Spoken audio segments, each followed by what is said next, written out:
ஹல்லேலூயா. இந்த நாளில் கூட கர்த்தருடைய சமூகத்தில் நாம் தொடர்ந்து அவரை ஆராதித்த நாமத்தை மகிமைப்படுத்துவோம். பாடி புகழ்வேன், நான் ஆடி மகிழ்வேன், அவருடைய நன்மைகளை என்றும் சொல்லுவேன் என்று சொல்லி அதை நாமத்தை உயர்த்தி பாடுவோம்.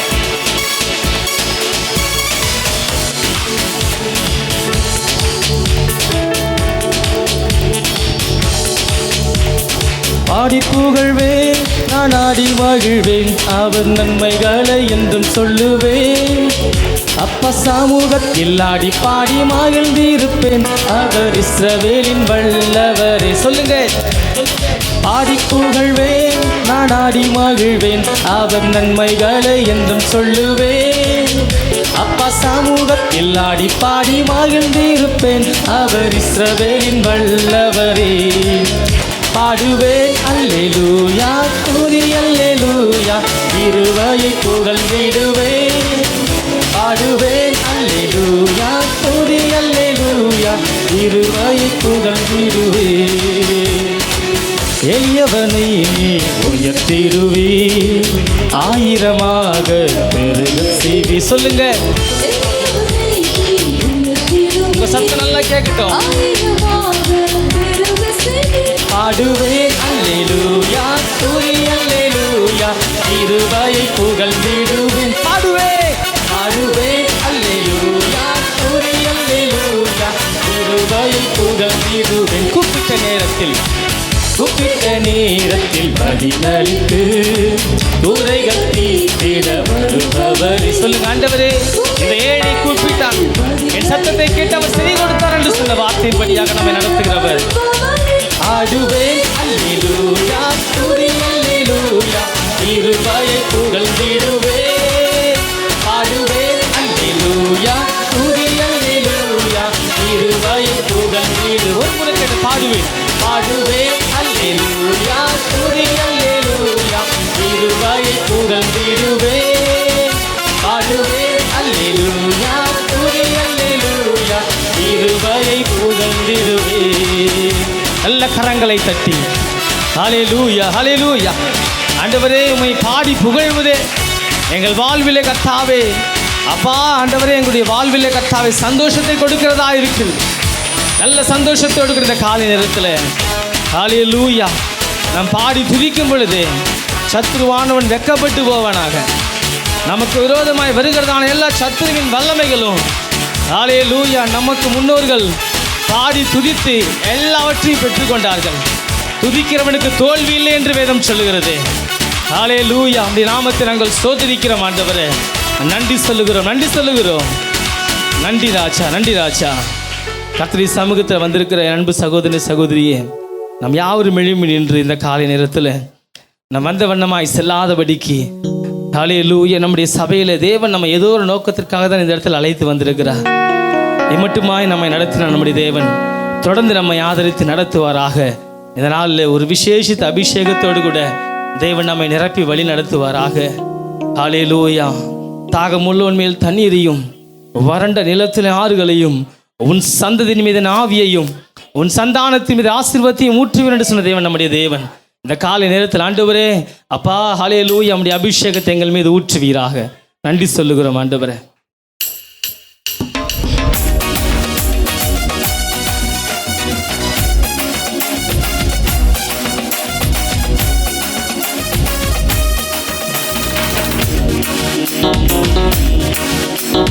வல்லமையின் ஆவியானவர் என்னுள் வந்துவிட்ட காரணத்தினால் கொள்ளாத சாத்தான ஒரு சொல்லால திரட்டிவிட்டே. வல்லமையின் ஆவியானவர் என்னுள் வந்துவிட்ட காரணத்தினால் கொள்ளாத சாத்தான ஒரு சொல்லால திரட்டிவிட்டே. பவராவி எனக்குள்ளே அந்த பயாவி அணுகுவதில்லை. சத்தமாய் பவராவி எனக்குள்ளே அந்த பயாவி அணுகுவதில்லை. அன்பினாவி எனக்குள்ளே நான் அகற்றிவிட்டேன் கசப்புகள. அன்பினாவி எனக்குள்ளே நான் அகற்றிவிட்டேன் கசப்புகள். வல்லமையின் ஆவியானவர் என்னுள் வந்துவிட்ட காரணத்தினால் கொள்ளாத சாத்தான ஒரு சொல்லால விரட்டிவிட்டு நல்ல சத்தத்தை உயர்த்தி வல்லமையின் ஆவியானவர் என்னுள் வந்துவிட்ட காரணத்தினால் கொள்ளாத சாத்தான ஒரு சொல்லால விரட்டிவிட்டு கட்டுப்பாட்டின் ஆவியானவர் என்னை கண்ட்ரோல் பண்ணி நடத்துகிறார். சொல்லுங்க, கட்டுப்பாட்டின் ஆவியானவர் என்னை கண்ட்ரோல் பண்ணி நடத்துகிறார். இஷ்டம் போல அலைவதில்லை, அவர் சித்தம் செய்து வாழ்பவன் நான். இஷ்டம் போல அலைவதில்லை, அவர் சித்தம் செய்து வாழ்பவன் நான். வல்லமையின் ஆவியானவர் என்னுள் வந்துவிட்ட காரணத்தினால் கொள்ளாத சாத்தான ஒரு சொல்லால விரட்டிவிட்டேன். வல்லமையின் ஆவியானவர் என்னுள் வந்துவிட்ட காரணத்தினால் கொள்ளாத சாத்தான ஒரு சொல்லால விரட்டிவிட்டேன். ஹல்லேலூயா. கரங்களை தட்டி ஹல்லேலூயா. உமக்கு நன்றி ஆண்டவரே. ஹல்லேலூயா, ஹல்லேலூயா. நல்ல வாய்களை திறந்து சத்தத்தை உயர்த்தி துதிப்போமா. ஹல்லேலூயா, ஹல்லேலூயா. இஸ்ரவேல் ஜனங்கள் எரிகோ மதிலுக்கு முன்பாக நிற்கும் பொழுது அவர்கள் துதித்த மாத்திரத்திலே அலங்கம் இடிந்து விழுந்தது என்று வேதம் சொல்கிறது. இந்த காலை நேரத்தில் ஆண்டவரே உம்மை நாங்கள் துதிக்கிறோம், உம்மை ஆர்ப்பரிக்கிறோம் என்று சொல்லி நல்ல கரங்களை தட்டி தேவ நாமத்தை மகிமைப்படுத்துவோம். நீங்கள் ஆர்ப்பரிக்கும் பொழுது நமக்கு முன்பாக இருக்கிறதான எல்லா தடைகளை கட்ட நிர்மூலமாக்குவா. நீ செருபாபேலுக்கு முன்பாக சமபூமியாவா என்று சொன்ன தேவன் நம்முடைய தேவன். நமக்கு முன்பாக இருக்கிறதான எல்லா பர்வதங்களும் மெழுகு போல உருகி போகும். உமக்கு நன்றி ஆண்டவரே. நீ நாமத்தை நாங்கள் மகிமைப்படுத்துகிறோம். ஹல்லேலூயா, ஹல்லேலூயா. கர்த்தருடைய சமூகத்தில் வந்திருக்கிற அன்பு சகோதரனே சகோதரியே, நல்ல கரங்களை உயர்த்தி வானத்தில் இருக்க தலைகளை உயர்த்தி அப்பா நாங்கள் ஆராதிக்கிற எங்கள் தெய்வம் இருந்தால் நாங்கள் அறிந்திருக்கிறோம் ஆண்டவரே. தொடர்ந்து எங்களை கரம் பிடித்து நீங்கள் நடத்துங்கப்பா. உம்முடைய நாமத்தை நாங்கள் மகிமைப்படுத்துகிறோம் ஆண்டவரே. உம்மை நாங்கள் ஆராதிக்கிறோம். ஹல்லேலூயா. நன்றி ராஜா, நன்றி ராஜா. ஹல்லேலூயா, ஹல்லேலூயா. உடைய பிரசன்னத்துக்காக நன்றி அப்பா. ஓ உம்முடைய நாமத்தை நாங்கள் மகிமைப்படுத்துகிறோம். எனக்காக யுத்தம் பண்ணுகிற தெய்வமே, எனக்காக பரிந்து பேசுகிற தெய்வமே, ஆண்டவரே என்னை தூக்கி எடுக்கிற தெய்வமே, உமக்கு நாங்கள் ஆராதனை செலுத்துகிறோம் என்று சொல்வோம். அழகான தேவனே, அழகான தெய்வமே, அழகான தேவனே, அழகான தெய்வமே, உம்மை போல உலகில் யாரும் இல்லையே, உம்மை போல உலகில் யாரும் இல்லையே. சொல்லுவோமா? உம்மை போல உலகில் யாரும் இல்லையே, உம்மை போல உலகில் யாரும் இல்லையே. ஒரு முறைக்குள் அழகான தேவனே, அழகான தேவனே, அழகான தெய்வமே, அழகான தேவனே, அழகான தெய்வமே, உம்மை போல உலகில் யாரும் இல்லையே, உம்மை போல உலகில் யாரும் இல்லையே. எனக்காக யுத்தம் பண்ணும்போது, எனக்காக யுத்தம் பண்ணும்போது நீர் அழகு, எனக்காக பரிந்து பேசும்போது நீர் அழகு, எனக்காக யுத்தம் பண்ணும்போது நீர் அழகு, எனக்காக பரிந்து பேசும்போது நீர் அழகு. என்னை குனிந்து தூக்கும் போது, என்னை தொட்டு அணைக்கும் போது, சொல்லுங்க ஆண்டவரே, என்னை குனிந்து தூக்கும் பொழுதும் என்னை தொட்டு அணைக்கும் பொழுதும் நீர் அழகு, நீர் என்றும் அழகு, நீர் அழகு, நீர் என்றும் அழகு. உம்மை போல உலகில் யாரும் இல்லையே,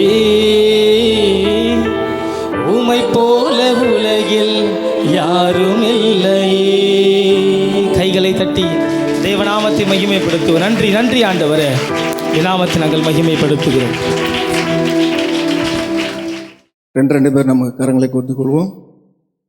சொல்லுகிற குறிப்புக்காக பாரப்பட்டு ஜெபிப்போம். பிரதர் கணேஷோட மகள் பாரதி சுகவீனத்தோட மருத்துவமனையில் இருக்காங்க. கர்த்தர் அந்த பிள்ளைக்கு சுகம் கொடுக்கும்படியாக பாரதிக்காக நம்ம எல்லாம் பாரப்பட்டு ஜெபிப்போம். ஸ்தோத்தரிக்கிறோம் ஆண்டவரே. ஆவியானவரே, உங்களுடைய நாமத்தை மகிமைப்படுத்துகிற ராஜா. ஆண்டவரை கணேஷோட மகளுக்காக ஜெபிக்கிறோம் ஆண்டவரே. அப்பா, அந்த மகளை கர்த்தர் தாமே தொடுவீராக ஆண்டவரே. அந்த மகளுக்கு ஆண்டவரை ஒரு அற்புத சுகத்தை தேவன் தாமே கொடுக்கும்படியாக ஜெபிக்கிறோம். இயேசுவின் நாமத்தில் நம்முடைய சுகமாக்கம் வல்லமை அந்த பிள்ளை மீது இறங்குவதாக. எவ்விதமான வியாதிகள் இருந்தாலும் சுகவீனங்கள் இருந்தாலும் இயேசுவின் நாமத்தினாலே இப்பொழுதே ஆண்டவர் ஒரு அற்புத விடுதலை கர்த்தர் கட்டளையிடும்படியாக ஜெபிக்கிறோம். எல்லா சத்துரோட தடைகள் விலகட்டும். யெகோவா ராப்பாவும் தழும்புகளால் குணமானீர்கள் என்று சொல்லப்பட்டிருக்கு. கர்த்தரோட வசனத்தை அனுப்பி நீர் குணம் கொடுக்கும்படி சுகம் கொடுக்கும்படி ஜெபிக்கிறோம். ஆண்டவரே, உமக்கு நாங்கள் நன்றி செலுத்துகிறோம். அது மாத்திரம் இல்லை, தென் மாநிலங்களிலே நிலவும் தண்ணீர் பஞ்சம் மாறும்படியாக கர்த்தர் இந்த கோடை மழையை தாராளமாக தென் மாநிலங்களுக்கு தேவன் தந்தள்ளும்படியாக அதுக்காக ஜெபிப்போம். ஸ்தோத்தரிக்கிறோம் ஆண்டவரே. அப்பா, இந்த ஆண்டுகளிலே அப்பா கோடை காலத்தில் ஆண்டவரே தென் மாநிலங்களிலே இவ்விதத்திலும் அப்பா விவசாய நிலங்களுக்கு ஆண்டவரே எந்த பாதிப்பும் வராதபடிக்கு அப்பா தண்ணீர் பஞ்சம் வராத வண்ணம் கர்த்தாவே கோடை காலத்தில் கோடை மழையை தந்து கர்த்தர் தாமே ஒவ்வொரு ஆண்டவரை விவசாய நிலங்களையும் தேவன் ஆசீர்வதிக்க தண்ணீர் பஞ்சம் வராதபடிக்கு தேவன் தாமே நீர் ஒரு அப்பா தண்ணீர் ஆசீர்வாதத்தை நீர் வசிக்க பண்ண உதவி செய்யுங்கப்பா. எல்லா தடைகளை விலகட்டும். வெப்ப சூழ்நிலைகளை கர்த்தர் தாமே நீர் ஆண்டவர் சாதகமாக அமைத்து கொடுக்க உதவி செய்யுங்க. நன்றி ஆண்டவரை ஸ்தோத்தரிக்கிறோம், நன்றி செலுத்துகிறோம். அடுத்தா கூட இந்தியா முழுவதும் நடைபெற போகிற தேர்தல் நேர்மையாக நடைபெறும்படியாக ஒரு மத சார்பற்ற ஒரு பிரதமரை தேவன் நமக்கு தேசத்திற்கு நியமித்து தரும்படியாக அதுக்காகவும் ஜெபிப்போம். துதிக்கிறோம் ஆண்டவரை, நன்றி செலுத்துகிறோம். கரம் பிடித்த தேவனாகிய கர்த்தர் தாமே ஆண்டவரை எங்கள் இந்தியாவுக்காக ஜெபிக்கிறோம். வரக்கூடியதானே ஆண்டவரை பாராளுமன்ற தேர்தலுக்காக ஜெபிக்கிறோம். கர்த்தர் இந்த தேர்தல் நேர்மையாகவும் உண்மையாகவும் நடக்கவும் கர்த்தரோட ஆவியானவர் இருந்து கிரியை செய்யும்படியாக ஜெபிக்கிறோம். அது மாத்திரமில்லை ஆண்டவரை, அப்போ ஒரு மத சார்பற்ற ஆண்டவரை சுவிசேஷத்துக்கு ஒரு திறந்த வாசல் கொடுக்கத்தக்கதான ஆண்டவர் அப்படிப்பட்ட ஒரு நல்ல பிரதமரை கர்த்தர் எங்களுக்கு நீர் உங்களுடைய சித்தத்தின்படி ஏற்படுத்தி கொடுக்க கர்த்தாவே நீர் உதவி செய்வீராகப்பா. ஆண்டவரை, இந்த தேர்தலுக்கு இடையூறாக எல்லா சத்ருவோட தடைகளெல்லாம் நாங்கள் உடைக்கிறோம். ஆண்டவரை, இந்த நேர்மையை ஆண்டவரே அப்பா குலைக்க பார்க்குற எல்லா பொய்யின் ஆவிகளையெல்லாம் நாங்கள் சுட்டரிக்கிறோம் அப்பா. தேவ ஆவியானவர் மாத்திருந்து இந்த தேர்தல் நேர்மையாக நடக்க உதவி செய்வீராக. நன்றி ஆண்டவரை ஸ்தோத்தரிக்கிறோம், நன்றி செலுத்துகிறோம். விசேஷித்த தேவைகள் உள்ளவர்கள் உங்கள் கரங்களை உயர்த்தி காண்பீங்கள். அநேக கரங்கள் உயர்த்தப்பட்டு நம் கரங்களை கீழப்படலாம். கண்களை மூடி விசேஷ தேவைக்காகவும் தேவ வார்த்தைக்காகவும் நாம் ஜெபிப்போம். மகா பரிசுத்தமுள்ள நல்ல ஆண்டவரை, உங்களோட நாமத்தை ஸ்தோத்திரம் பண்ணுகிறோம் அப்பா. ஆண்டவரே, நாமத்தை பிரசாப்படுகிற எந்த ஸ்தானத்தில் இருந்தாலும் வந்து உங்களை ஆசீர்வதிப்பேன்னு சொன்ன தேவன் ஆண்டவரே, இவ்வளவு நேரமாக ஆண்டவரே அப்பா நீர் ஆசைவாடி கொண்டிருக்கிறீர். கர்த்தாவே, இந்த வேளையில் கூட தேவைகளுக்காக கரங்களை உயர்த்திய ஒவ்வொரு சகோதர சகோதரிக்காக மன்றாடி ஜெபிக்கிறோமாப்பா. என்னென்ன தேவைகள் உண்டோ இயேசுவின் நாமத்தினால் அத்தனையும் அவர்களுக்கு ஆண்டவரை அற்புதமாய் அப்பா சந்திக்கப்பட உதவி செய்யுங்க. கேளுங்கள் அப்பொழுது கொடுக்கப்படும் சொன்ன தேவன் அப்பா என் நாமத்தினால் எதை கேட்டாலும் சிவன் சொன்னீராப்பா. அப்படியாக இயேசுவின் நாமத்தினால எல்லா குறைகளும் கிறிஸ்து இயேசுவின் மகிமையிலே நிறைவேற்றுகிற தேவன் ஒவ்வொருக்கும் கர்த்தர் ஒரு நிறைவையும் ஆசீர்வாதத்தையும் கட்டளையிடும். நன்றி செலுத்துகிறோம். சரீர பலவீனங்கள் இருந்தாலும் இயேசுவின் நாமத்தினால் இப்பொழுது சுகமும் பலனும் அன்று ஒவ்வொருக்கும் உண்டாகுவதாக நன்றி செலுத்துகிறோம். அப்பா, இந்த நாள் தேவ வார்த்தைக்காக கூட நாங்கள் மன்றாடி ஜெபிக்கிறோம் அப்பா. தகப்பனே, நீர் அழைத்து வந்ததான தேவதாசூர் மூலம் கர்த்தரோட ஆவியானோட வல்லமையான அபிஷேகம் எங்கள் மேலே ஆண்டவரே இறங்கி அப்பா உங்களோட சத்திய வார்த்தையினால் எங்களோடு கூட நீர் இடைபடுவீராக. ஆண்டவர், இந்த நாள் நாங்கள் அறிய வேண்டிய சத்தியத்தை மன்னாவை கர்த்தரோட ஆவியானவர் உங்களுடைய தாசர் மூலமாக எங்களோடு கூட பேசும்படி ஜெபிக்கிறோம். இந்த வார்த்தைக்கு விரோதமாக எழும்புகிற எல்லா வானமண்டலத்தின் பொல்லாத ஆவிகளெல்லாம் இயேசுவின் நாமத்தில் கட்டி கடிந்து நாங்கள் அப்புறப்படுத்தி கொடுக்குறோம் ஆண்டவரை. தடைகளெல்லாம் நீக்கி போடுகிறோம். நீர் பேசும் நாங்கள் கேட்கிறோம் ஆண்டவரை. திருப்பாத்தில் எங்களை தாழ்த்தி வேண்டிக் கொள்கிறோம். இயேசுவின் மூலம் ஜெபிக்கிறோம் நல்ல பிதாவே. ஆமேன் ஆமேன். நாம் யாவரும் அப்படியே உட்காருவோம். இந்த நாள் ஆராதனைக்கு வந்திருக்கிறவங்க யாவரையும் ஆண்டவரும் இரட்சகருமாகிய இயேசுவின் நாமத்தினாலே வாழ்த்தி வரவேற்கிறேன். கர்த்தர் நல்லவர். இந்த மாதத்தின் 3வது வாரத்திலே கர்த்தர் நம்மை கொண்டு வந்திருக்கிறார். பொதுவாக நம்முடைய சபையிலே 2வது அல்லது 3வது வாரங்களிலே கெஸ்ட் ஸ்பீக்கர் செய்தி கொடுப்பது வழக்கம். அப்போ நானே தொடர்ச்சியாக செய்தி கொடுத்து கொண்டிருப்பதினால் வேறு கெஸ்ட் ஸ்பீக்கர் யாராவது வரவழைக்கலாம் என்று நான் யோசித்த பொழுது என் மனதில் வந்தது பாஸ்டர் ஐசக் அனாயின்டன். ஆனால் நேற்று தான் அவருக்கு ஃபோன் பண்ணேன். பொதுவாக ஊழியர்களை லாஸ்ட் மினிட்ல நம்ம கூப்பிடுவது அவங்க கமிட் ஆகிருப்பாங்க, அதனால் நேற்று நான் ஃபோன் பண்ணி நாளைக்கு எங்கேயாவது கமிட் ஆகிருக்கீங்களா என்று கேட்ட பொழுது அவர் நம்முடைய சபையில் ஆராதனையில் பங்கெடுக்க குடும்பமாய் வர இசைந்தார். அவர் ஆக்சுவலி கல்பாக்கத்தில் இருந்தார். நமக்காக அங்கிருந்து பிரயாணம் பண்ணி இன்றைக்கு நம்முடைய ஆலயத்துக்கு வந்திருக்கிறார்கள். அவருடைய தகப்பனாரும் என்னுடைய தகப்பனாரும் மதுராந்தகம் ஏஜி சபையில் நண்பர்கள். ஐசக சிறு வயதிலேருந்து எனக்கு தெரியும். சின்ன வயதிலே மிக அழகாய் பாடக்கூடியவர். ஆண்டவர் அவரை ஊழியத்துக்கு அழைத்து இன்றைக்கு சுவிசேஷகராக பல சபைகளுக்கு அவரை பிரயோஜனப்படுத்தி வருகிறார். அவருடைய மனைவி பிரியா பைபிள் காலேஜ் முடித்தவங்க, ட்ரினிட்டி பைபிள் காலேஜ் முடித்தவங்க, குடும்பமாக வந்திருக்கிறாங்க. மூத்த மகன் ஜஷு, இரண்டாவது மகன் ஜோஹன் குடும்பமாய் வந்திருக்கிறாங்க. கரங்களை தட்டி நாம் அவர்களை வரவேற்கலாம். சிஸ்டர் பிரியா நல்லா செய்தி கொடுப்பாங்க. குடும்பமாக ஆண்டவருடைய ஊழியத்தை செய்து வருகிற இவர்களை கர்த்தர் ஆசீர்வதிப்பாராக. இப்பொழுது பாஸ்டர் ஐசக் அனாயிண்டன் முன்பாக வந்து கர்த்தருடைய வார்த்தையை பகிர்ந்து கொள்ளும் பொழுது ஒருமுறை கூட கரங்களை தட்டி நாம் அவரை உற்சாகமாய் வரவேற்கலாம். பக்கத்தில் பார்த்து சொல்லுங்கள், அவங்கள பார்த்து கண்ணை பார்த்து கையை பிடிச்சி, மரண பயம் உங்கள் கண்ணில் இருந்தால் வாழ்க்கை கஷ்டப்பட்டு வாழ்வீங்க. ஆனால் சொல்லுங்க, ஜீவன் உங்கள் கண்ணில் தெரிந்தால் வாழ்க்கை இஷ்டப்பட்டு வாழ்வீங்க. கஷ்டமா இஷ்டமா சொல்லுங்க, கஷ்டமா வாழ்றீங்களா? ஒரு சிலர் அப்படியே கஷ்டமா ஃபீல் பண்ணுவாங்க. ஏண்டா வாழ்ந்தோம், ஏண்டா இந்த வீட்டுக்கு வந்தோம், ஏண்டா இந்த வீட்டில் பிறந்தோம், ஏண்டா இந்த ஊரில் பிறந்தோம், ஏண்டா இந்த சர்ச்சுக்கு வந்தோம். உங்களை சொல்ல, அவங்க இன்னைக்கு வரல, ஓகேவா? சொல்லிக்கிட்டே இருப்பான், ஏண்டா இந்த பூமியில் வந்தோம், இந்த பூமியில் வராமல் வேற எங்கே போய் திங்க் பண்ணுறது கிடையாது. நம்ம என்ன சொல்கிறதுக்கு முன்னாடி இந்த பூமியில் ஏதோ வியாதி வந்தா, வாழ்க்கை கஷ்டப்பட்டு இந்த பூமியில் வாழக்கூடாது. இந்த பூமியை நேசித்து வாழணும். ஆமென், ஸ்தோத்திரம். ஏன்னா தேவன் நல்ல பூமியை தந்திருக்கிறார். நல்லதல்ல, எல்லாவற்றையும் படைத்து நல்லது என்று கண்டார். ஆமென். இந்த பூமி நல்லதா இல்லைங்க? இந்த பூமி விட்டு போகணுன்னு யாராவது விரும்புறீங்களா? நான் விரும்பலப்பா, நான் விரும்பலை. காடாத உலகத்தில் போயிட்டு எதுக்கு? இதுவே சூப்பராக இருக்குது. இன்னும் பார்க்க வேண்டிய ஏரியாலாம் இருக்கேன். இன்னும் அமெரிக்காவுக்கு போகணும், ஆப்பிரிக்கா போகணும், ஆஸ்திரேலியா போகணும், ஜப்பான் போகணும். போகணுமா இல்லையா? என்ன? ஆமேன். அப்போது வாழ்க்கையை என்ன பண்ணுங்க, கர்த்தர் உங்களுக்கு கொடுத்துருக்கிற இந்த வாழ்க்கையை கஷ்டப்பட்டு வாழாதீங்க. நல்லா நேசித்து நன்றின்னு சொல்லுங்க. ஒவ்வொரு நாளுக்காக ஆண்டவருக்கு நன்றின்னு சொல்லுங்க. பிள்ளைகளுக்காக நன்றின்னு சொல்லுங்க. கொடுத்த மனைவிக்காக நன்றின்னு சொல்லுங்க. கொடுத்த கணவருக்காக நன்றின்னு சொல்லுங்க. நல்ல வேலைக்காக நன்றின்னு சொல்லுங்க. நல்ல ட்ரெஸ்ஸை கொடுத்தார் நன்றி சொல்லுங்க. வாடகை வீட்டில் தான் இருக்கிறீங்களா, நன்றின்னு சொல்லுங்க. இஷ்டப்பட்டு வாழுங்க, கஷ்டப்பட்டு வாழாதீங்க. ஆமென், ஹல்லேலூயா. அப்ப கஷ்டப்பட்டு வாழ்றதுக்கு என்ன காரணம்னா பயம். பயம், பிள்ளைகளை குறித்துதான பயம். எதிர்காலத்தில் என்ன நடக்க போகுது, நாளைக்கு என்ன நடக்க போகுது, பயம். நாளைக்கு என்ன ஆகும், ஏதாகும், பயம்.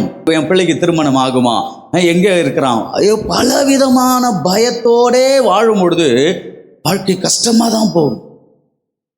ஆனால் அதெல்லாம் விட்டுட்டு ஜீவன் உன் கண்ணில் இருந்தால், ஜீவன்னா என்ன? லைஃப். ஜீவன்னா இன்னொரு சொல்கிறேன், இயேசு சொன்னார், நானே வழியும் சத்தியமும். பக்கத்தில் சொல்லுங்க, முழு வேதாகமத்திலையும் சொல்லுங்க, இயேசுடைய ஊழியத்திலையும் இயேசு எங்கேயுமே நான் டெத்துன்னு சொல்லலை, ஐ எம் அ ரிசரக்ஷன்னு சொன்னார். என்னன்னு சொல்லலை?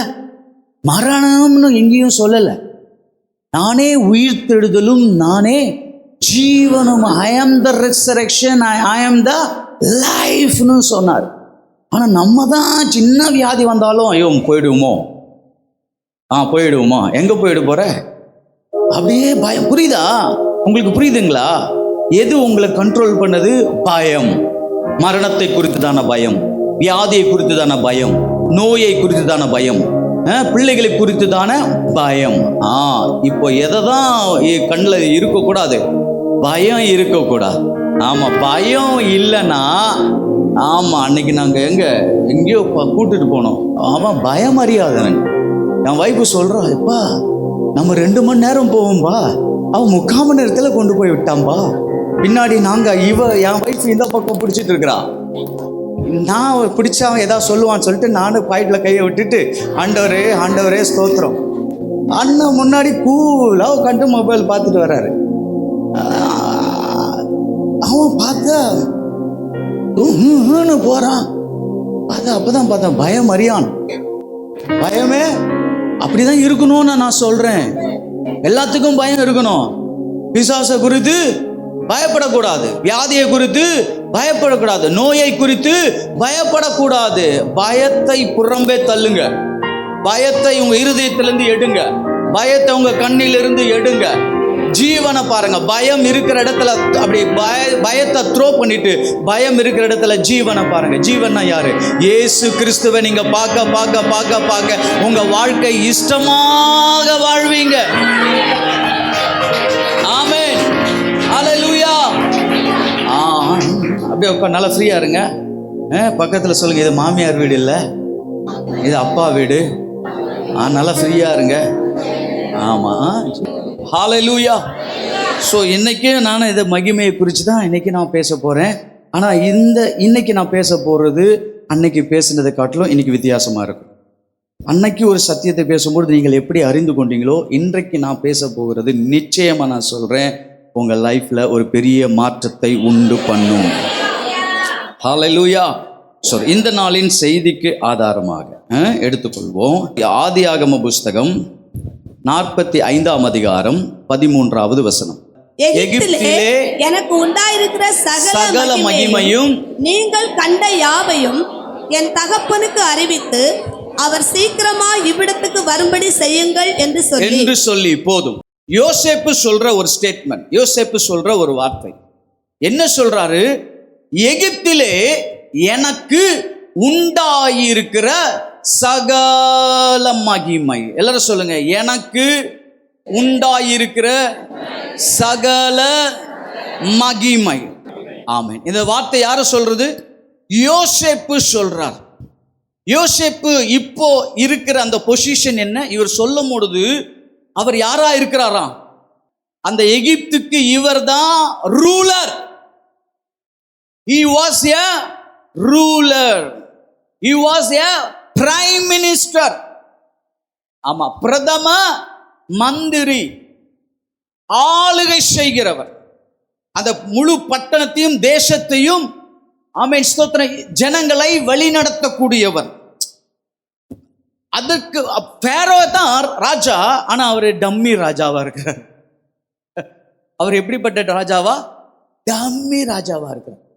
அப்போ யோசேப்பை பார்க்கும் பொழுது இவன் தான் ராஜா செய்ய வேண்டிய சகலத்தையும் இவர் தான் என்ன பண்ணிட்டு இருக்காரு? செய்துட்டு இருக்கிறார். ஸோ அந்த பொசிஷன்ல தான் இப்போ இருக்கிறார். பிரைம் மினிஸ்டர், பிரதம மந்திரி அந்த இடத்துல இருக்கிறார். இப்போ அந்த ஒரு ஸ்டேட்டஸ்ல நிற்கும் பொழுது, உட்கார்ந்துருக்கும் பொழுது, அந்த நிலையில் அவர் சொல்றாரு, எகிப்திலே எனக்கு உண்டாயிருக்கிற சகல மகிமை. அப்போ இந்த இடத்துல மகிமை, ஒவ்வொரு இடத்துக்கும் பார்த்தீங்கன்னா மகிமை என்ற வேர்டு மாறிக்கிட்டே வரும். ஒவ்வொரு பல அர்த்தங்கள் உண்டு. ஆனா இந்த இடத்துல மகிமை என்று பார்க்கும் பொழுது அதுக்கு என்ன அர்த்தம்னா ஆளுகை என்றார். சொல்றாரு, என்னுடைய கரத்தில் என் தெய்வம் இந்த தேசத்தை கொடுத்திருக்கிறார். நான் இந்த தேசத்தை ஆளுகை செய்கிறேன். நான் தான் ஆளுநர், கவர்னர். நான் இவர்களை நடத்துகிறேன். இப்போ இவருடைய பொசிஷன் என்ன? ஆளுநர், பிரதம மந்திரி. அப்போ அந்த நிலைமையில் அவர் சொல்றாரு, எனக்கு உண்டான மகிமை. ஆமென். மகிமை என்ற அந்த வேர்ட் என்ன சொன்னேன்? ஆங்கிலத்தில் க்ளோரி, எபிரேய மொழியில காவோடு. சொல்லுங்க, KAPOD, காவோடு. அப்படின்னா என்ன அர்த்தம்? ஸ்தோத்திரம், காணக்கூடிய விதத்தில் வெளிப்படுகிற ஒன்று. என்னங்க? உணரக்கூடிய விதத்தில் வெளிப்படுகிற, அதாவது காண்கிற ஒன்று, அதுக்கு அர்த்தம் டேஞ்சபிள், பார்க்கக்கூடிய விதத்தில் வெளிப்படுகிற ஒன்று. ஆமென். அப்போ இந்த மகிமை என்ற வார்த்தை முதல் வருகிற இடமே இந்த இடம்தான். ஆமென். முதல் பைபிள்ல எங்க வருது மகிமை என்ற வேர்டு? இந்த இடத்துல தான் வருது. அதுவும் யார் சொன்னது? யோசேப்பு சொல்றாரு, எகிப்திலே எனக்கு உண்டாயிருக்கிற மகிம்னா என்ன அர்த்தம் சொல்லுங்க? மகிம்னா என்ன அர்த்தங்க சொல்லுங்க? ஆளுகை. மைண்ட்ல ஏத்திங்க. மகிமைனா என்ன? ஆளுகை. ஆளுகைனா என்ன அர்த்தம்? மகிமை. மகிமைனா என்ன அர்த்தம்? ஆளுகைனா மகிமை. ஆமென். ஸ்தோத்திரம். சங்கீதக்காரன் இவ்விதமாய் சொல்கிறான். சங்கீதம் 8ஆம் சங்கீதத்துல 4வது வசனம் 5வது வசனம், மனுஷனை நீர் நினைக்கிறதற்கும், மனுஷனை நீர் நினைப்பதற்கும், மனுபுத்திரனை நீர் விசாரிப்பதற்கும் அவன் எம்மாத்திரம் என்கிறேன். அவன் எம்மாத்திரம் என்கிறேன். நீர் அவனை தேவதூதரிலும் சற்று சிறியவனாக்கினீர். மகிமையினாலும் கனத்தினாலும் அவனை முடிசூட்டினார். மகிமைனா என்ன அர்த்தம்? ஆளுகை. இங்க தாவீது சொல்றாரு சங்கீதத்துல, மகிமையினால் அவனை முடிசூட்டினார். யாரை? மனிதனை மகிமையினால முடிசூட்டினார். அப்போ மகிமையை மனிதனால முடிசூட்டப்பட்டதுன்னா அப்போ யாரைத்தான் நம்ம போய் பார்க்கணும்? முதல் மனுஷனுடைய லைஃபை தான் பார்க்கணும். இந்த உலகத்துல தேவனால் படைக்கப்பட்ட உருவாக்கப்பட்ட முதல் மனுஷனை கர்த்தர், இங்க வசனம் சொல்லுது, தாவீது சொல்றார், மகிமையினால அவனை முடிசூட்டினீர். அப்போ முடிசூட்டினாரா இல்லையா? முதல் மனுஷனை செய்தார். வாசிப்போம். ஆதியாகமம் புஸ்தகம் 1ஆம் அதிகாரம் 26 28. பின்பு தேவன் தமது சாயலாகவும் தமது ரூபத்தின்படியையும் மனுஷனை உண்டாக்குவோமாக அவர்கள் சமுத்திரத்தின் மச்சங்களையும் ஆகாயத்து பறவைகளையும் மிருக ஜீவன்களையும் பூமி அனைத்தையும் பூமியின் மேல் ஊறும் சகல பிராணிகளையும் ஆளக்கடவர்கள். என்ன வேடுங்க? ஆளக்கடவர்கள். யாரு? மனிதர்கள். சங்கீதத்துல வாசிக்கிறோம், மனிதனை மகிமையினால முடிசூட்டினார். அப்போ இங்கே பார்க்கிறோம், முதல் மனுஷனை கர்த்தர் எதனால அவனை ஆளக்கடவது என்றார், ஆளக்கடவர்கள் என்றார். அடுத்த வசனம், தேவன் தம்முடைய சாயலாக மனுஷனை சிருஷ்டித்தார். எல்லாம் சேர்ந்து படிங்க. அவனை தேவ சாயலாகவே சிருஷ்டித்தார். Super, good. ஆணும் பெண்ணுமாக அவர்களை சிருஷ்டித்தார். பின்பு தேவன் அவர்களை நோக்கி நீங்கள் பலுகி பெருகி பூமியை நிரப்பி அதை கீழ்ப்படுத்தி சமுத்திரத்தின் மச்சங்களையும் ஆகாயத்து பறவைகளையும் பூமியின் மேல் நடமாடுகிற சகல ஜீவ ஜந்துக்களையும் ஆண்டு கொள்ளுங்கள் என்று சொல்லி என்ன சொன்னாராம்? ஆண்டு கொள்ளுங்கள். ஆமென். இவைகளை உங்களுக்கு முன்பதாக வைக்கிறேன், இவைகளை நீங்கள் நடத்துங்கள். ஆளுகைன்னா என்ன அர்த்தம்? மகிமை. ஆமென். ஃபர்ஸ்ட் சொன்ன மகிமைன்னு வேர்டு எங்க வந்தது? ஆதியாகம புஸ்தகத்துல. ஆனா மகிமைன்னு வரலாம் கூட இந்த இடத்துல என்ன ஆண்டவர் கொடுத்திருக்கிறார்? ஆளுகை. அப்ப ஆளுகைனா என்ன அர்த்தம்? பிதாவின் மகிமை யார் மேல இருந்துச்சா? ஆதாம் மேல், ஏவாள் மேல். ஆமென். இவன் தான் ஆதாம கர்த்தர் உண்டாக்கிட்டு எல்லாத்தையும் கொடுத்துட்டு தன்னுடைய மகிமையை அவன் மேல வச்சுட்டார். மகிமையினால உண்டாக்கப்பட்டான். இப்போ எப்படிதான் இருக்கிறான் அவன்? மகிமையை பெற்றுள்ளவனாயிருக்கிறான். ஸோ இந்த மகிமையை வச்சுட்டு பூமியில் மண்ணை எடுத்து உண்டாக்கி மகிமையை கொடுத்துட்டு அதன் பிறகு இவனுக்காக ஏதேன் தோட்டத்தை உருவாக்குறார். ஏதேன் தோட்டத்தை உருவாக்கி வாடான்னு சொல்லிட்டு ஏதேன் தோட்டத்தில் கொண்டு வந்து நிறுத்திட்டு என்ன சொல்றாரு? மிருக ஜீவங்களாம் படைச்சிட்டேன், நான் உனக்கு முன்னாடி கொண்டு வரேன், அதெல்லாம் கொண்டு வரும்போது அதை பாரு, அதனுடைய தன்மையை பாரு, அதுக்கேற்ப நீ பெயர் வைடான்றார். நீ என்ன பண்ணு, பெயர் வை. அன்னைக்கு ஆதாமு சிங்கத்துக்கு சிங்கம்னு வச்சான், இன்னைய வரைக்கும் சிங்கம் தான்.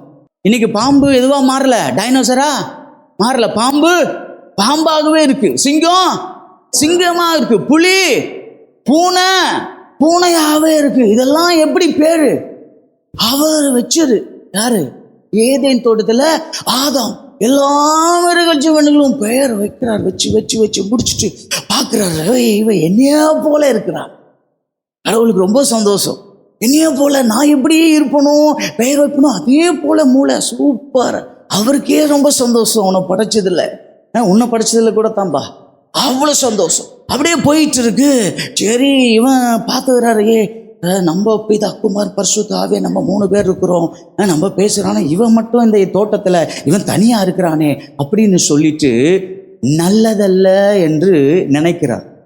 அப்போ யோசித்து பாருங்க, கடவுள் எல்லாம் படித்ததிலும் எல்லாம் பெர்ஃபெக்ஷன் தான், முழுமை தான். அவர் மறுபடியும் ஐயோ நான் தப்பாக பண்ணிட்டேனே, இப்படி பண்ணியிருக்கலாமா, அப்படிலாம் அவர் யோசிக்கிற தெய்வமே கிடையாது. அவர் அப்படிப்பட்ட தன்மையும் இல்லை. அப்போ என்ன, ஏன் நல்லதில்லைன்னு அப்படி சொல்றாருன்னா, இவருக்கு பிரச்சனை இல்லை, அது இவன் தனியா இருக்கிறது. ஆனா இவனுக்கு தனியா இருக்கிறது இவனுக்கு பிரச்சனை. இவனுடைய இடத்துல இருந்து பார்க்கிறாரு, இவன் தனியா நிற்கிறான்.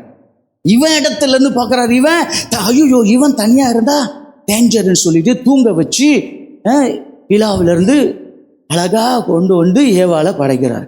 படைச்சு 2 பேரும் சூப்பராக உலாவுறாங்க. அல்ல மரம், இந்த மரம், அந்த பழம், இந்த பழம், சூப்பராக ஒன்றும் விடாமல் எல்லாத்தையும் டேஸ்ட் பண்ண ஆண்டு அக்கா என்ன பண்ணுறாங்க, ஏவாள் அக்கா அந்த மரத்தை, எந்த மரம், நன்மை தீமை அறியத்தக்க மரத்தை கடவுள் பார்க்கக்கூடாது, தொடக்கூடாது, சாப்பிடக்கூடாது, புசிக்கக்கூடாதுன்னு சொன்னார் பார்த்தீங்களா, அந்த மரத்தின் கனியை புசித்து சூப்பராக இருக்கே அக்கான் நீனும் சாப்பிடு அப்படின்னு அங்கே கொடுக்க, அவர் ஐயோ மனைவி சொல்கிற பேச்சை மீற முடியுமா, மீறினா அடுத்த வேலைக்கு சாப்பாடு கிடைக்குமா, இன்னைக்கு அவருக்கு அன்றைக்கே இருந்துச்சு பாருங்க அந்த பிரச்சனை.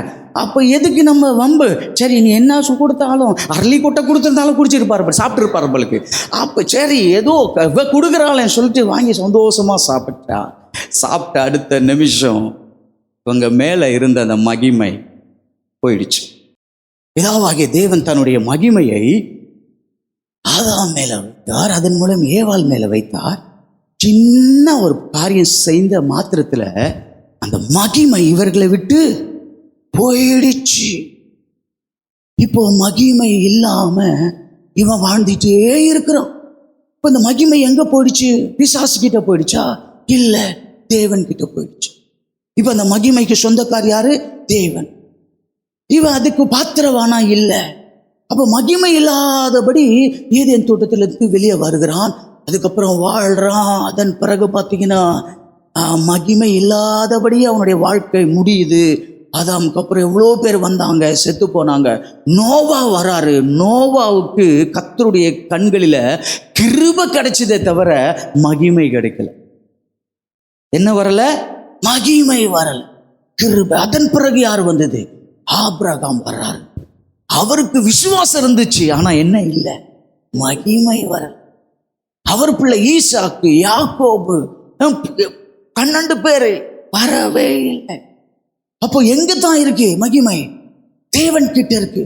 கடவுள் பார்க்கிறாரு, இவன் மகிமை கொடுத்தேவன் இவ்வளவு இப்படி தப்பு பண்ணிட்டு போனானே, மகிமை இல்லைன்னா இவன் லைஃப் மாறிடுமே சொல்லிட்டு கடவுள் என்ன பண்றாரு, மகிமை எப்படியாவது இவனை அனுபவிக்கணும், இவன் அதை அனுபவிக்கணும், அதற்காக திட்டம் பண்ணி வெளியே போன மனுஷனை விட்டு வெளியே போன மகிமையை ஆண்டவர் மோசேயை ஆண்டவர் கொண்டு வர செய்து முதல் ஆமென் ஸ்தோத்திரம், இவனை விட்டு பிரிந்து போன மகிமை எங்கே வந்து தங்குகிறது என்றால், யாத்ராகமம் புஸ்தகம் 24ஆம் அதிகாரம் 16வது வசனம். கர்த்தருடைய மகிமை. யாருடைய மகிமை? நல்லா சொல்லுங்க, சத்தமா சொல்லுங்க. யாருடைய மகிமை? கர்த்தருடைய மகிமை சீனாய் மலையின் மேல் தங்கி இருந்தது. எங்கே வந்து தங்கினதாம்? எங்கே வந்து தங்கினதாம்? எங்கே இருந்து பிரிந்து போன மகிமை? ஏதேன் தோட்டத்துல ஆதாமுடைய வாழ்க்கை விட்டு விலகி போன மகிமை இப்போ எங்க இருக்கு? செக்யூரா பிதா கிட்ட இருக்கு. பிதா அதை கொடுக்கணும் சித்தம் கொண்டு. இப்போ அந்த மகிமை எங்கே வந்து தங்குகிறதாம்? சீனாய் மலையின் மேல் தங்கி இருந்தது. இப்போ நான் சொல்றேன், மகிமைன்னா என்ன அர்த்தம்? ஆளுகை. ஆமா, கர்த்தர் மகிமையை கொடுத்தாரு, இவன் ஆளணும்னு. ஆனா இவன் ஆள தவறிட்டான், இவன் ஆள மிஸ் பண்ணிட்டான். அதனால மகிமை போயிடுச்சு. இப்போ இந்த மகிமை எங்க வருது? சீனாய் மலையில வருது. அதனாலதான் மோசேக்கு அடிக்கடி என்கவுண்டர் எங்க நடக்கு? சீனாய் மலையில. அப்போ சீனாய் மலையில மகிமை தங்கி இருக்கும் பொழுது அந்த மகிமை இப்ப என்ன பண்ணணும்? ஆளுகை செய்யணும். மகிமை ஆளுகை செய்யுது. மோசே கிட்ட வர சொல்லி அந்த மகிமையின் தேவன் கற்பனைகளை கொடுக்கிறாரு, கட்டளைகளை கொடுக்கிறாரு. 613 கட்டளைகள் கொடுக்கப்பட்டது. யார் மூலமாக? ஆமா, மோசே கிட்ட கொடுக்கப்பட்டது. அவன் வந்து நியாயப்பிரமாணங்களை கொடுக்கிறான், பலிகள் கொடுக்கப்பட்டது, பரிகாரங்கள் கொடுக்கப்பட்டது. அப்போ அவன் லைஃப்ல இஸ்ரவேல் ஜனங்கள் பெற்றுக்கொண்ட எல்லாமே எங்க தான்? அந்த கர்த்தருடைய மகிமை எங்க வந்துச்சு? சீனாய் மலையின் மேல வந்து தங்கின பொழுது அந்த மகிமை என்ன படிச்சுன்னா ஆளுகை செய்ய ஆரம்பித்தது. சீனாய் மலையில கடவுள் என்ன சொல்றாரு? ஆசரிப்பு கூடாரத்தை உண்டு பண்ணணும்னு சொல்றாரு. இவன் வந்து வெளியே வந்து ஆசரிப்பு கூடாரத்தை மோசே உண்டு பண்ணுகிறார். இப்போ ஆசரிப்பு கூடாரத்தை உண்டு பண்ணியாச்சு, சூப்பரா ஆயிடுச்சு. இப்போ என்ன நடக்குன்னு பாருங்களேன். யாத்ராகமம் 40ஆம் அதிகாரம் 34, 35. அப்பொழுது ஒரு மேகம் ஆசரிப்பு கூடாரத்தை மூடினது. சத்தமா சொல்லுங்க, ஆசரிப்பு கூடாரத்தை மூடினது. கர்த்தருடைய மகிமை. நல்லா சத்தமா போல்டா சொல்லுங்க. எது? கர்த்தருடைய மகிமை வாசஸ்தலத்தை நிரப்பிற்று. எதை நிரப்பிற்று? வாசஸ்தலத்தை நிரப்பிற்று. எதனுடைய வாசஸ்தலம்? ஆசரிப்பு கூடாரத்தின் வாசஸ்தலத்தை நிரப்பிற்று. அடுத்த வார்த்தை மேகம் அதன் மேல் தங்கி கர்த்தருடைய மகிமை வாசஸ்தலத்தை நிரப்பிற்று என்றால் அந்த கூடாரத்துக்குள், ஆசரிப்பு கூடாரத்துக்குள் 3 பகுதி இருந்துச்சு. பிரகாரம், பரிசுத்த ஸ்தலம், மகா பரிசுத்த ஸ்தலம். Alter, Holi place, most Holi place. இப்போ கர்த்தருடைய மகிமை புரிந்து கொள்ளணும். மகிமைனா என்ன? ஆளுகை. யார் மேல கர்த்தர் மகிமை கொடுத்தாரு? மனுஷன் மேல. ஆனா மனுஷன் தவறிட்டான். அவன் எடுக்க வேண்டிய காரியத்தை அவன் பாவம் செஞ்சனால மகிமை போயிடுச்சு. இப்போ மகிமை எங்க வந்திருக்கு? சீனாய் மலையில வந்து தங்குச்சு. சீனாய் மலையில வந்து ஜனங்களுக்கு கொடுக்க வேண்டிய சட்டங்கள் எல்லாவற்றையும் கொடுத்த பிறகு ஆசரிப்பு கூடாரத்தை உண்டு பண்ண சொல்லுது, ரூல் பண்ணுது, மோசேவை வழி நடத்துது மகிமை. அதன் பிறகு மோசே கீழே வந்து ஆசரிப்பு கூடாரத்தை செய்கிறாரு. செஞ்ச பிறகு சீனாய் மலையில இருந்த அந்த மகிமை இப்போ அப்படியே டிரான்ஸ்ஃபர் ஆகி எங்க வருதுன்னா, இப்போ ஆசரிப்பு கூடாரத்தின் மேல, அதாவது மகா பரிசுத்த ஸ்தலத்துக்குள்ளே பெட்டி இருக்கு. மகா பரிசுத்த ஸ்தலத்துக்குள்ள என்ன இருக்கு? தங்கப்பெட்டி, பணப்பெட்டி. நம்ம பணத்தை வச்சு பூட்டுறோமே அந்த பெட்டி இல்ல, உடன்படிக்கை பெட்டி, கவர்னன்ட் பாக்ஸ். என்னதுங்க? உடன்படிக்கை பெட்டி மேல எது வந்து தங்குது? மகிமை வந்து தங்கு. எது மேல? ஆசரிப்பு கூடாரத்தின் மேல, மகா பரிசுத்த ஸ்தலத்துக்குள்ளே இருக்கிற அந்த உடன்படிக்கை பெட்டி மேல மகிமை வந்து தங்குகிறது. ஆமென். எதன் மேல? உடன்படிக்கை பெட்டி மேல மகிமை வந்து தங்குச்சுன்னா இப்ப என்ன ஆகணும்? உடன்படிக்கை பெட்டி ஆளுகை செய்யணும். சீனாய் மலையில வந்துச்சு, மலை ஆளுகை செய்து, அந்த மகிமை ஆளுகை செய்து, அந்த மகிமை ஆசரிப்பு கூடாரத்துல மகா பரிசுத்தலத்துக்குள்ளே எது பெட்டி, உடன்படிக்கை பெட்டி மேல மகிமை வந்து தங்கிச்சு. இப்போ இந்த உடன்படிக்கை பெட்டி எல்லாரையும் ஆளுகை பண்ணணும். ஆளுகை பண்ணிச்சா? யோசுவாவின் புஸ்தகம் 3ஆம் அதிகாரம் 17வது வசனம். Book of Joshua chapter 3 verse 17. சகல ஜனங்களும் யோர்தானை கடந்து தீருமளவும் கர்த்தருடைய உடன்படிக்கை பெட்டி. நல்ல சத்தமா படிங்க. கர்த்தருடைய உடன்படிக்கை பெட்டியை சுமக்கிற ஆசாரியர்கள். எப்படிப்பட்ட ஆசாரியர்கள்? எதை சுமக்கிறவர்கள்? இன்னைக்கு நம்ம என்ன பிரசங்கம் பண்ணி கேட்டிருப்போம்னா, ஆசாருடைய பாதங்கள் பட்ட மாத்திரத்தில் அற்புதம் நடந்தது, ஆசாருடைய பாதங்கள் பட்ட மாத்திரத்தில் அற்புதம் நடந்தது. உண்மைதான். ஆனா யாருடைய ஆசாரியர்கள்? உடன்படிக்கை பெட்டியை சுமக்கிற ஆசாரியர்கள் யோர்தான் நதியில கால்களை வைக்கும் பொழுது யோர்தான் நதி 2ஆக பிளந்தது. எது அவங்க ஷோல்டர் மேல இருக்கு? உடன்படிக்கை. அந்த உடன்படிக்கையில என்ன இருக்கு? மகிமை இருக்கு. மகிமை இப்போ ஜனங்களை வழி நடத்துகிறது. மகிமை அந்த பெட்டியை வழி நடத்துகிறது. ஆமென். 4ஆம் அதிகாரம் 7வது வசனம் வாசிங்க. இன்னொருத்தர் 18வது வசனம். 4ஆம் அதிகாரம் 7. உடன்படிக்கை பெட்டிக்கு முன்பாக, கர்த்தருடைய உடன்படிக்கை பெட்டிக்கு முன்பாக யோர்தானின் தண்ணீர் பிரிந்து போனதினால் அவைகள் வைக்கப்பட்டிருக்கிறது. யோர்தானை கடந்து போகிற போது, யோர்தானை கடந்து போகிற போது, எல்லா மனுஷனும் சொல்லல, உடன்படிக்கை பெட்டியை சுமக்கிற ஆசாரியர்கள் யோர்தானை கடந்து போகும்போது. 18வது வசனம் 4:18. அப்பொழுது கர்த்தருடைய உடன்படிக்கை பெட்டியை சுமக்கிற, அப்பொழுது கர்த்தருடைய உடன்படிக்கை பெட்டியை சுமக்கிற ஆசாரியர்கள் யோர்தான் நடுவிலிருந்து ஏறி அவர்கள் உள்ளங்கால்கள். யாருடைய உள்ளங்கால்கள்? உடன்படிக்கை பெட்டியை சுமக்கிற ஆசாரியனுடைய உள்ளங்கால்கள். ஆமே. இன்னைக்கு நம்ம மனுஷனை வச்சுட்டோம், கர்த்தருடைய மகிமையை பேச தவறிட்டோம். ஆனா அவர்கள் கால்கள் வைக்கப்பட்டது உண்மைதான். ஆனா எதினால பிரிந்ததென்றால் கர்த்தருடைய மகிமையை அவர்கள் சுமக்கிறார்கள். உடன்படிக்கை பெட்டி ஷோல்டர் மேல இருந்து அந்த சுமக்கும் பொழுது அந்த மகிமைக்கு முன்பதாக எதுவும் நிற்க முடியல. மகிமைக்கு முன்பதாக யோர்தான் நிற்க முடியல. அந்த மகிமையை கடந்து போகும் பொழுது, மகிமை நிற்கும் பொழுது, இவர்கள் கால்கள் வைக்கும் பொழுது, நான் சொல்றேன், யோர்தான் ரிவர் இவங்க பாதங்களை பார்த்துச்சா, இவங்களை உடன்படிக்கை பெட்டியை பார்த்துருக்குன்னு நினைக்கிறீங்களா?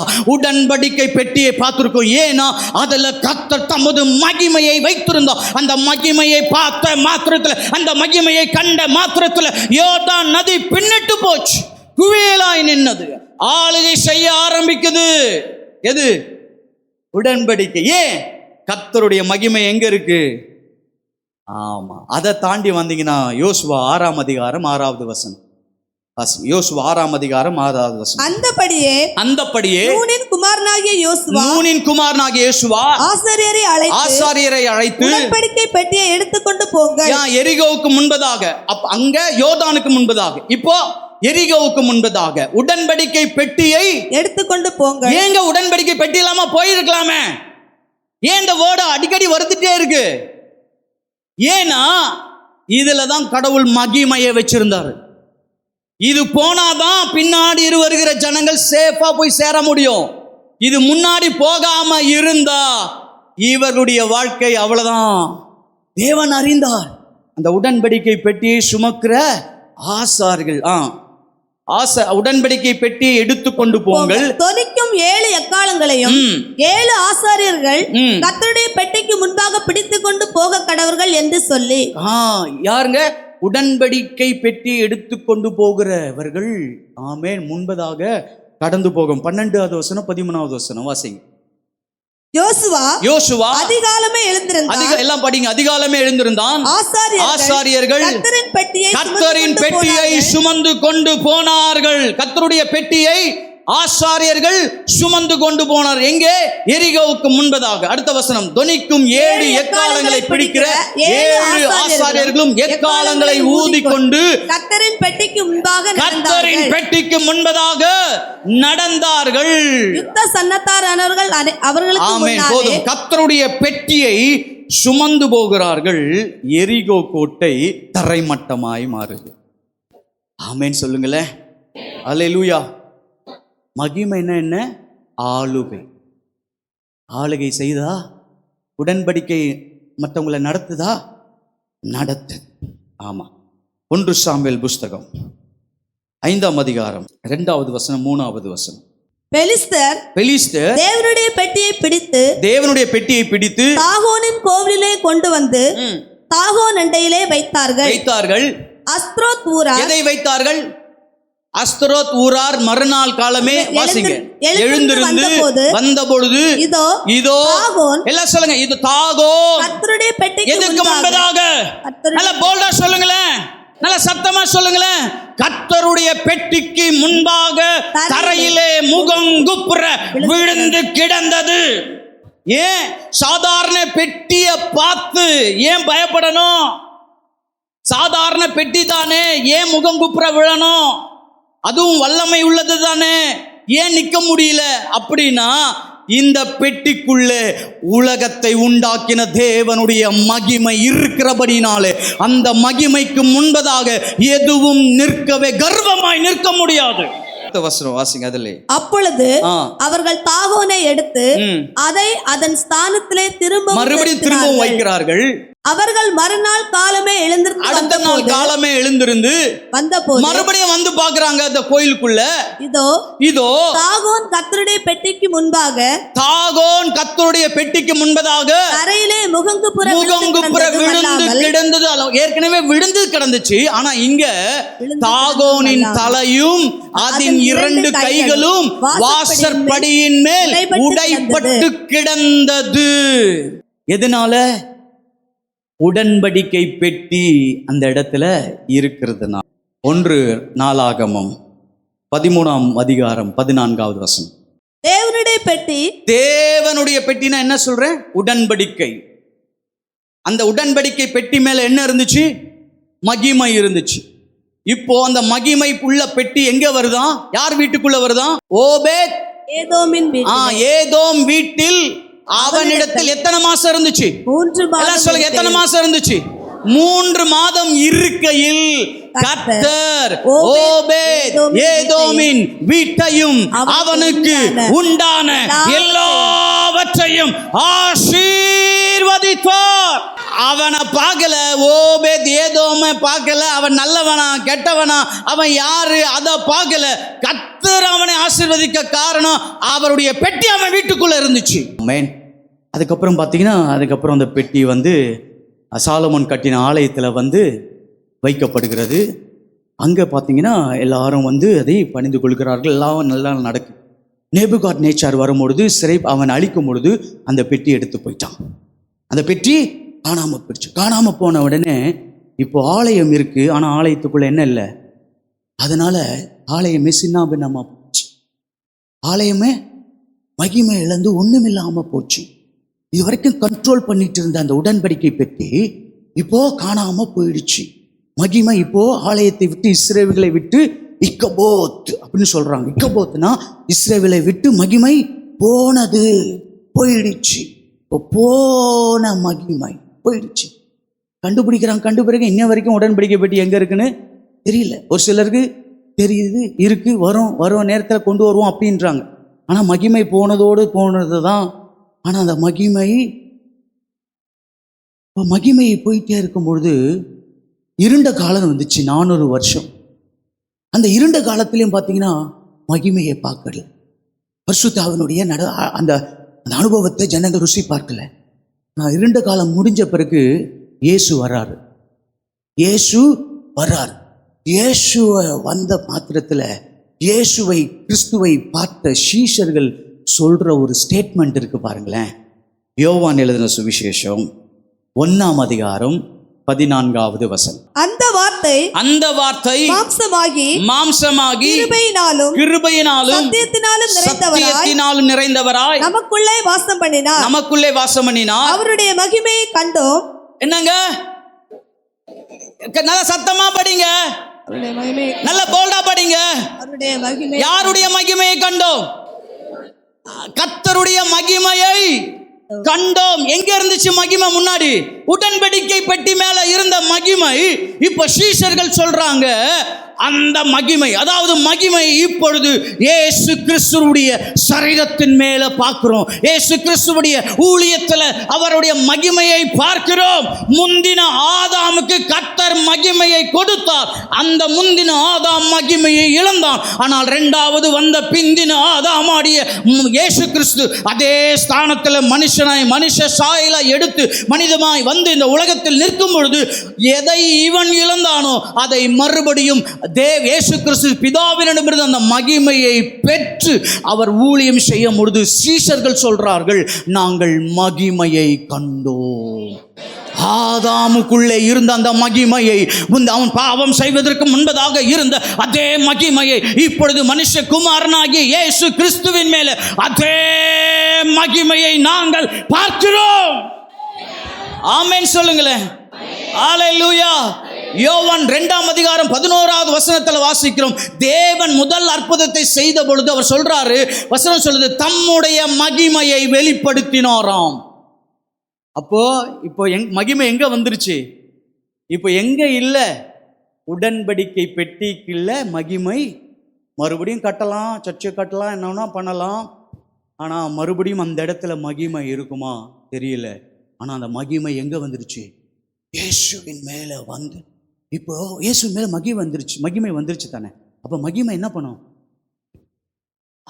இப்போ இயேசுவை வழி நடத்துகிறது இந்த மகிமை. கடல் மேல நடக்கிறார், தண்ணீர் மேல நடக்கிறார், குஷ்டரோகிய சொஸ்தமாக்குறார், குருட்டு கண்களை திறக்கிறார், ஊமையான பேச வைக்கிறார், பிசாசு பிடிச்சவன போன சொல்றார். 6000 பிசாசு ஒரு மனுஷனுக்குள்ள இருக்கு. அவனை பார்த்து பன்றி கூட்டத்துக்குள்ள போன சொன்ன ஓடே கீழ்படிஞ்சு போயிடுச்சு. பிசாச துரத்துறாரு. யவீரு மகள் செத்து போனான். செத்து போகல, தூங்குறா. வீட்டுக்கு போய் தட்டி, எழுந்துரு சிறு பெண்ணே அப்படின்னு சொல்றாரு. தலித்தாகுமி, எழுந்துரு சிறு பெண்ணே. அவன் எழுந்திருக்கிறா. அதன் பிறகு ஊழியத்தில் போயிட்டு இருக்கும்போது அப்படியே ரோட்டில் அவன் ஒரு அம்மா அழுதுட்டு போகிறாங்க. பார்த்தா அந்த அம்மாவுடைய பையன், விதவுடைய பையன் அப்படியே பரியலுக்காக அடக்கம் பண்ணுவதற்காக ரோட்டில் சுமந்து கொண்டு போகிறாங்க. சுமந்து கொண்டு போகும்போது அந்த அம்மாவுடைய கண்ணீரை பார்த்து, எதுக்கு அழுகுற? எனக்கு ஒரே பிள்ளை. ஓ அப்படியா, சரி சொல்லிட்டு இயேசு பாடையை தொட்டு அவனை பிடிச்சி எழுப்பி, இந்த அம்மா வச்சுக்கோ, வீட்டுக்கு போ. மகிமை ஆளுகை செய்யுது, மகிமை ஆளுகை செய்யுது, மகிமை ஆளுகை செய்யுது. ஆமென், ஆமென். லாசரு செத்து போயிட்டான். 4 நாள் ஆயிடுச்சு. நாருமே தெரியும் வந்து, லாசருவே வெளியே வா. வந்தானா இல்லைங்களா? மகிமை ஆளுகை செய்யுது. ஹல்லேலூயா. இப்போ இயேசுவின் மேல மகிமை இருந்துச்சு. அவர் செய்ய வேண்டியதை செஞ்சு முடிச்சிட்டு அவர் பரலோகம் போயிட்டார். ஆமென். இப்போ அந்த மகிமை எங்க இருக்கு? இப்போ அந்த மகிமை எங்க இருக்கு? ஒரு வசனத்தை வாசி. எழுந்து நின்று வாசி. எல்லாரும் எழுந்து நின்று. ஏசாயா, தேங்க்யூ தம்பி, காட் பிளெஸ். ஏசாயா தீர்க்கதரிசன புஸ்தகம் 6ஆம் அதிகாரம் 2வது வசனம். சேராபீன்கள் அவருக்கு மேலாக நின்றார்கள். அவர்களில் ஒவ்வொருவனுக்கும் அவ்வாறு சட்டைகள் இருந்தன.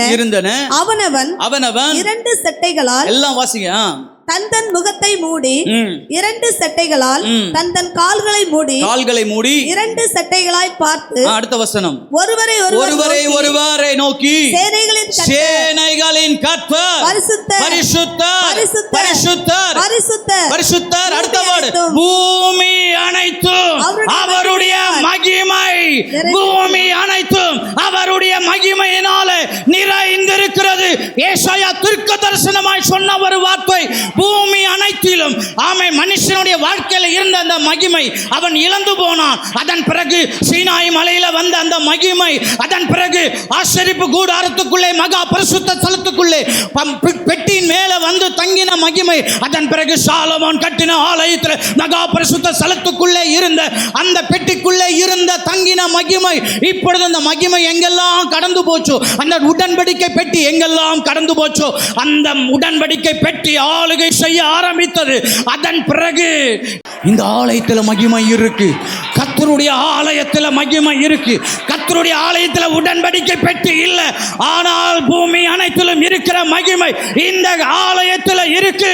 இந்த ஆலயத்தில் இருக்கிற இந்த சபை மேல, உங்க மேல, நீங்க உங்க சரீரத்தின் மேல கர்த்தருடைய மகிமை. ஆவியில நிரம்பி எல்லாரும் உற்சாகமாய் கர்த்தரை துதிப்போம். நன்றி, நன்றி, நன்றி, நன்றி, நன்றி. ஹல்லேலூயா. தேவனுடைய ஷக்கினா மகிமை ஆலயம் முழுவதும் நிரம்பி இருக்கிறது. இந்த வளாகம் முழுவதும் நிரம்பி இருக்கிறது. இன்னைக்கு அந்த ஷக்கினா மகிமை உன் சிரசின் மேல் வந்து அமர்கிறது. ஹalleluya ஹalleluya. ஆவியானவராக அபிஷேக தைலமாக ஹalleluya அந்த ஷெக்கினா மகிமை இந்த நாளிலே உங்களை நிரப்புகிறது. ஹalleluya. நன்றி நன்றி நன்றி செலுத்துகிறோம் அப்பா. உடன்படிக்கை பெட்டி ஆண்டவருடைய மகிமையை போன இடமெல்லாம் சுமந்து சென்றது. இன்னைக்கு அன்பான தேவ பிள்ளையே, நம்முடைய ஆவி, நம்முடைய மனசாட்சி தான் ஆண்டவருடைய உடன்படிக்கை பெட்டியாக இருக்கிறது. இன்றைக்கு பரிசுத்த ஆவியின் மூலமாக நீங்கள் போகிற இடமெல்லாம் தேவனுடைய அந்த ஷெக்கினா மகிமையை சுமந்து செல்ல வேண்டும். நீங்கள் நடமாடுகிற ஒரு ஆலயமாக, கர்த்தருடைய மகிமையை சுமந்து செல்கிற ஒரு ஆலயமாக ஆண்டவர் உங்களை மாற்ற விரும்புகிறார். பிசாசு உங்களை ஆளக்கூடாது, நீங்கள் பிசாசை ஆளுகை செய்ய வேண்டும். அல்லேலூயா. மந்திரவாதங்களோ பில்லி சோனியங்களோ எந்த குறி சொல்லுதலும் உன்னை ஆளுகை செய்யக்கூடாது. எந்த சாபங்களும் பாவங்களும் நோய்களும் உன்னை ஆளுகை செய்யக்கூடாது. உனக்குள் இருக்கிற அந்த ஷெக்கினா மகிமை மூலமாக நீ அவைகளை ஆளுகை செய்ய வேண்டும். ஹல்லேலூயா. இயேசுவின் நாமத்தினால் போ என்றால் பேய் ஓட வேண்டும். ஹல்லேலூயா. இயேசுவின் நாமத்தினால் வியாதியே அப்பாலே போ என்றால் வியாதி புறப்பட்டு செல்ல வேண்டும். இயேசுவின் நாமத்தினால் ஆளுகை செய்கிறவர்களாய் கர்த்தர் உங்களை மாற்றுவாராக. கிருபையுள்ள நல்ல தகப்பனே, இந்த காலை வேளையில் உம்முடைய நாமத்தை மகிமைப்படுத்துகிறோம். இந்த நாளிலே கூட கர்த்தாவே, உம்முடைய மகிமையை குறித்த இந்த செய்தி ஒவ்வொருவர் உள்ளத்திலும் ஆழமாய் பதிய ஆண்டவரே, நாங்கள் நடமாடுகிற ஆலயமாக, தேவனுடைய ஷெக்கினா மகிமையை சுமந்து செல்கிற உடன்படிக்கை பெட்டிகளாக இருக்கிற ஒவ்வொருவரையும் கர்த்தர் மாற்றுவீராக. உம்முடைய பாதத்தில் தாழ்த்தி அர்ப்பணிக்கிறோம். இயேசுவின் நாமத்தினால் ஜெபிக்கிறோம் எங்கள் நல்ல பிதாவே. ஆமென்.